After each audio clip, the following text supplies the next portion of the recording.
ఈ క్రమంలో మీరు చాలా చదివారు నాకు తెలిసి. అంటే మీరు చెప్తున్న దాన్ని బట్టి చూస్తే చాలా పుస్తకాలు చదివారు. మీ ఫేవరెట్ బుక్స్ ఏంటి?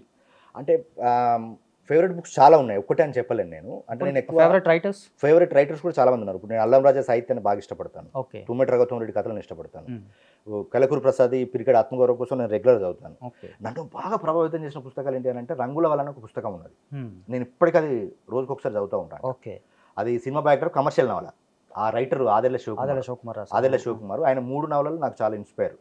రంగుల వల, బహిర్ముఖము, జీవితం మైనస్ ప్రేమ. అంటే ఈ 3 నన్ను చాలా ప్రభావితం చేసినాయి. అంటే ఒక ఫిల్మ్ మేకర్ ఎలా ఉండాలో చెప్పే పుస్తకాలు అదొకటే. ఇది ఒకటే, రంగుల వల్ల ఒకటే సినిమా. ఈ మిగతా వ్యక్తిత్వానికి సంబంధించింది, కమర్షియల్ వ్యక్తిత్వానికి సంబంధించింది.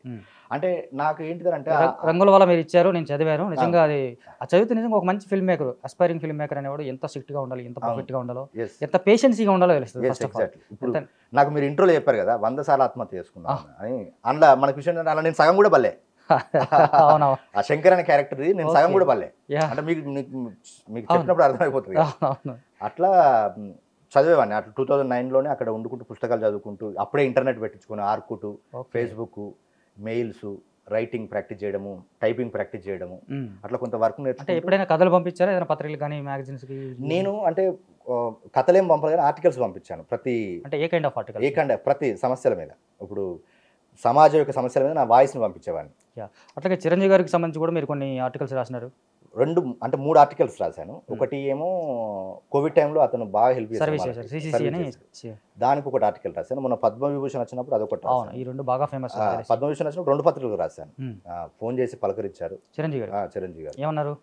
థ్యాంక్ యూ బ్రదర్, బాగా రాశారు.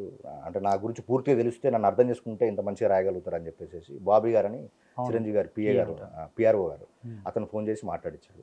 వెళ్ళి కలవాలనుకున్నాను కానీ నేను అదే కొన్ని మనం ఒకటి అనుకుంటే కాలం ఒకటి నిర్ణయిస్తుంటారు కదా, కుదరలేదు అంతే. కానీ ఇప్పుడు వెళ్తా, ఈ సినిమా రిలీజ్ అయిన తర్వాత, రిలీజ్ ముందని ఒకసారి వెళ్ళి కలుస్తాను. హోప్ ప్రీ రిలీజ్ ఫంక్షన్ నేను రావాలని మేము కూడా కోరుకుంటున్నాను. అంటే అంత పెద్దగా నేను ఏం ఎక్స్పెక్ట్ చేయట్లేదు. ఎందుకంటే ఇప్పుడు వాళ్ళకి, ఇప్పుడు మన ఆ స్థాయిలో ఉన్న వాళ్ళకి వాళ్ళకుండే ప్రాబ్లమ్స్, వాళ్ళకుండే అవి ఉంటాయి.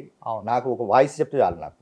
అవునులే, చిరంజీవి గారు ఒక వాయిస్ ఇచ్చారంటే రేంజ్ మారుతుంది. అది కావాలని కోరుకుంటున్నా.